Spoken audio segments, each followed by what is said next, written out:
Hey guys, welcome to the Thursday Thunder edition of the Friday Wrap.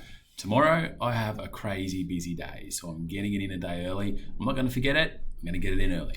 So this week we're going to talk about the budget, okay? It was released Tuesday night, all the news came out yesterday morning, so why not? Let's talk about some of the key takeaways from the budget that are going to affect you. Let's have a look.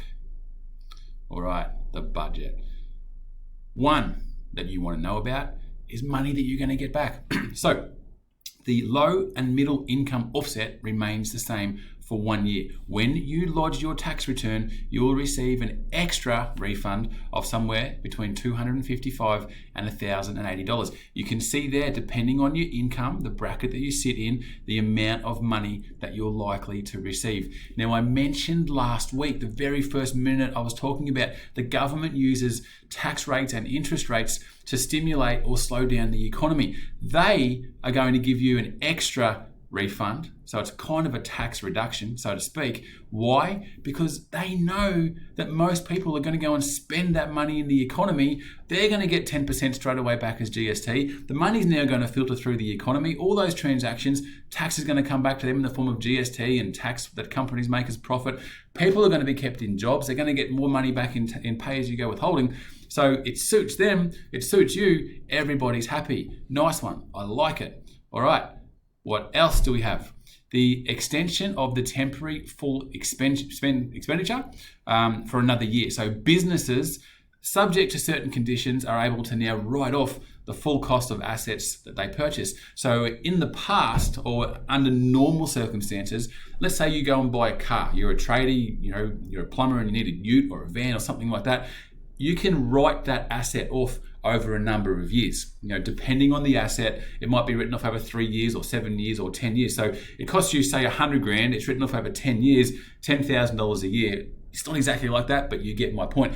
This allows you to claim a full tax deduction for that $100,000 in the 1 year. So what happens? You're paying less tax. So again, it's the government using tax to stimulate the economy. You're now going to be incentivized to go out and purchase an asset because you're going to get a full tax deduction. You're not going to pay as much tax in that year. Keeps the economy going. Another good one. I love it.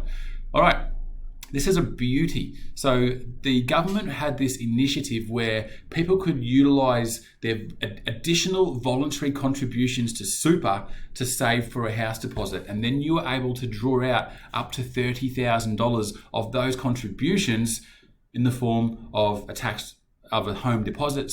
They've increased that to $50,000. You imagine that you go to work, you get paid, and then you've got to pay rent and all of your living expenses, and you're trying to save up for a deposit for a home. Well, what they're allowing you to do is salary sacrifice into super, and so you can have money building from pre-tax money, so you're saving more because it's not being taxed in the first instance, and it's going to allow you to get into that home quicker. Another great one. How good is it? What else do we have? This one's been legislated for a little while. Super guarantee. So it's been 9.5% for a long time. It's going to 10% from 1st of July. I couldn't be happier because if I'm ever giving an example, I say you live on 100 or your income's 100 grand and super is, let's say it's 10% to keep the round number. Now it's going to be 10%. So that's great for you guys. In addition, there's been this rule for as long as I've known, you've got to earn at least $450 a month to have your employer contribute or be required to contribute super. That's being abolished. I think I saw about 300,000 people is going to be positively impacted by that. There's about 300,000 people in this country who earn less than $450 a month. They're now going to get super contributions because that limit has been abolished. The work test. So if you're over age, I'm going to say 65, but I need to check it. This is between 67 and 74. You had to meet a work test to contribute any money to super. And the work test was you had to work for at least 40 hours in any 30-day period for the year. And if you met that test, then you could make contributions into super. And then because you're over 65, there were limitations on what you could contribute to super. The work test is being abolished. Doesn't affect a huge amount of people, but I know a lot of my clients, I know a lot of people who could have used it in the past and they had to try and go and find work, whereas now they wouldn't have to do that. So again, it's another good one. Another good one, the Downsizer Contribution. So what we've got here is Our super environment is heavily regulated, very compliance based, lots of rules, okay?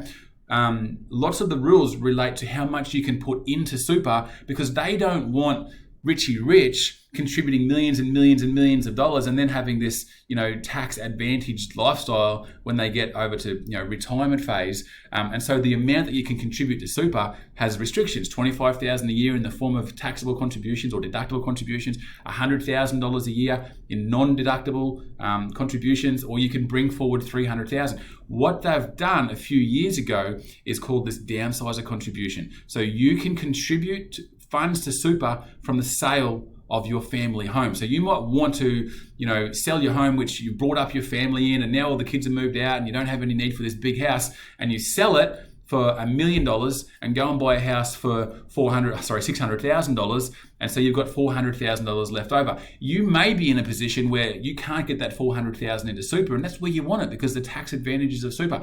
So we've got this Downsizer Contribution. So you can put in $300,000. They've reduced it to age 60. It was 65. Another little beauty, really. Because of COVID, the last 2 years, 2020, 2021 year, the current year that we're in, the pension minimums were halved. So when you're in pension mode, you've got to take a minimum amount of your super out. So if you're between, retired and age 65, whatever the balance of your super was at 30 June last year, you've got to draw a minimum of 4% out. Now, because COVID came along and the markets fell, they were like, well, we don't want people taking money out that they don't need and forcing them to take it. So they reduced the amount you need to take out by 50%. So 4%, 2.5%, 3% and the way. What they've done is said from 1 July, that's back to normal. So guys, that's the Thursday Thunder edition of some of the impacts from this budget. They're all great. Some of them affect you, some of them have nothing to do with you. For example, if you've got young kids trying to save for a deposit on their house, salary sacrificing into super is a bloody fantastic way to look at it. Happy for any of you to send this to anyone and say, hey, look at that. Is that going to be of value to you? Whatever. But hopefully that all makes sense. Hopefully there's something in it for you. And we'll see you back for the Friday wrap next week. Bye.